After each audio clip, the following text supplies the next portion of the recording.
The grand mansion stood at the edge of the city like a silent monument of wealth and power. Behind its tall iron gates lived a man who owned half the skyscrapers in town, a man whose signature could change the fate of companies overnight. Yet for all his fortune, for all the marble floors and golden chandeliers that filled his world, he carried a wound money could not heal. His daughter, Lily, was believed to be blind. From the moment she was a toddler, doctors confirmed it. She never followed the light with her eyes, never reached for colors, never gazed back when her father tried to make her smile. The millionaire, Mr. Alden, built his life around this painful truth. He bought her the finest Braille books, hired the most skilled caregivers, and locked his heart away behind a wall of guilt. He blamed himself for not being there when Lily was born, for leaving her mother to raise her in those fragile first months. By the time he tried to make up for it, it was too late. His only child, his only hope, would never see his face. And so the mansion grew cold, filled with servants who moved like shadows and a father who drowned his emotions in board meetings and business calls. Lily, dressed in perfect gowns, clutched her toys and wandered halls in silence. Everyone accepted the story. Everyone believed what the doctor said. Everyone, except the maid. Before I take you deeper into this story of heartbreak, discovery, and redemption, I have a small request. If you believe in kindness, in miracles, and in second chances, please like this video, share it with someone who needs hope, and subscribe to our channel, Kindness Corner. Your support helps us spread more stories that remind the world of compassion and love. The maid's name was Clara, a young woman in her 20s who had grown up with little more than determination in her pockets. She worked long hours, scrubbing marble floors that reflected her tired face and dusting furniture she could never afford. Yet Clara carried a light inside her that poverty couldn't dim. She treated Lily not as a patient to be pitied, but as a child who deserved warmth, laughter, and friendship. From the very first day, Clara noticed something others seemed blind to. When she entered the room carrying a tray, Lily's head turned slightly before Clara made a sound. When she arranged fresh flowers in a vase, Lily's gaze lingered on the bright petals for a heartbeat longer than coincidence could explain.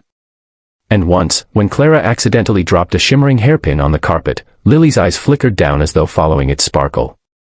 Clara didn't dare speak of it at first. Who was she, a maid earning barely enough to feed her younger siblings back home, to question the words of doctors and the beliefs of a man as powerful as Mr. Alden? But her heart whispered what her lips could not, Lily could see. Not perfectly, perhaps, but enough. Days turned into weeks, and Clara began to test her quiet suspicion. She would place toys at different angles, watching how Lily's hand reached unerringly toward the one that shone under the sunbeam. She held up a flashlight, pretending to clean, and caught the faint narrowing of Lily's pupils. Every sign deepened her conviction, but it also filled her with fear. If she was wrong, she could lose her job. If she was right, then a terrible truth had been hidden beneath years of silence. The breaking point came one golden afternoon when the mansion's tall windows bathed the playroom in daylight. Lily sat in her red dress, a stuffed bear nestled in her arms. Clara gently shone a small torch toward her eyes, not to frighten her but to see once more if there was a spark. And there it was, a flicker of life, a reflection of light, proof that sight had not been lost. Clara's breath caught, her hands trembling in disbelief. She whispered inside her heart, "This child isn't blind. She's been trapped inside a story that isn't hers." At that very moment, footsteps echoed across the polished floor. Mr. Alden stood in the doorway, his sharp suit a contrast to his weary eyes. He froze, watching Clara with the torch in hand, Lily's innocent face turned toward the light. A storm of suspicion filled his expression. But what he saw next broke something inside him, Lily's eyes, wide open, alive, glistening, following the beam. The air grew heavy. Clara feared she had ruined everything. But it was Lily who shattered the silence. She smiled faintly and reached out toward the light, her small voice trembling as she said, "It's so bright." Mr. Alden staggered back, his heart pounding. For years he had accepted blindness as fact, carrying the guilt like chains around his soul. To hear those words, to see his daughter respond, was it possible? Could it be true? His knees weakened, and for the first time in his life, the mighty millionaire felt powerless. Clara stood tall, her voice steady though her heart raced. She explained everything she had observed, the subtle movements, the signs everyone else ignored, the tests she had done quietly in the corners of her duties. She confessed her fear of speaking up, but also her certainty that Lily was not blind, only misunderstood. Mr. Alden struggled to absorb it. He remembered the doctors, the endless appointments, the grim faces that delivered verdicts he never dared to question.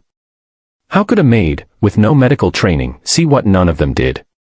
And yet, in front of his own eyes, the truth was undeniable. What followed was a whirlwind.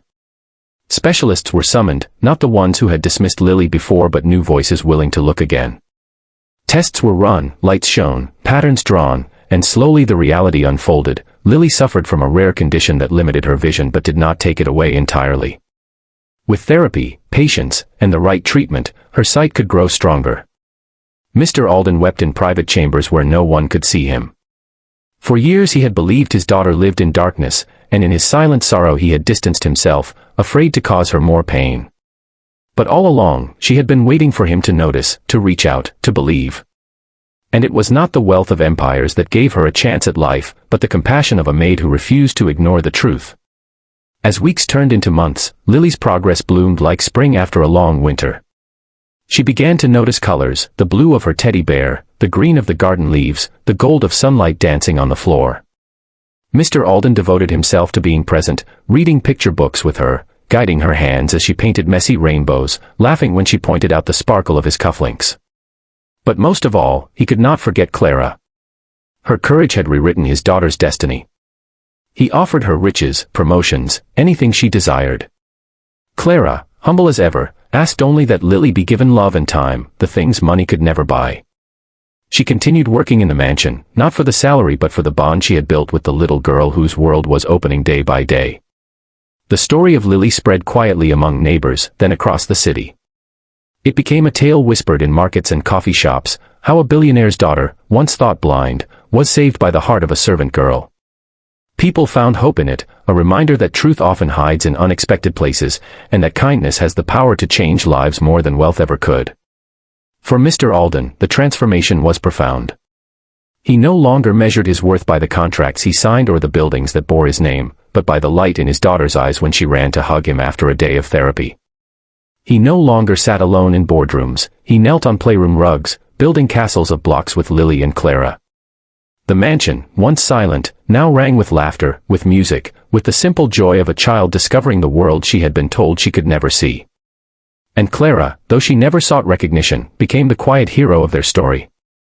To Lily, she was more than a maid, she was the sister she never had, the guardian angel who saw what others could not. To Mr. Alden, she was the reminder that the greatest treasures in life are not found in vaults but in the courage to care. If this story touched your heart, if it reminded you that even the smallest acts of kindness can change the course of a life, please like this video, share it with friends, and subscribe to Kindness Corner. Your support helps us keep bringing these true-to-life, emotional stories to the world. Before we end, I have one special request, please leave a comment below. Share what this story meant to you, or a time when someone's kindness changed your life. Your words might inspire someone else who needs hope today. And so the mansion at the edge of the city was no longer a monument of wealth alone. It became a home where light poured into windows and hearts alike. A place where a child learned to see, a father learned to love, and a maid proved that even in the grandest halls, kindness is the richest gift of all.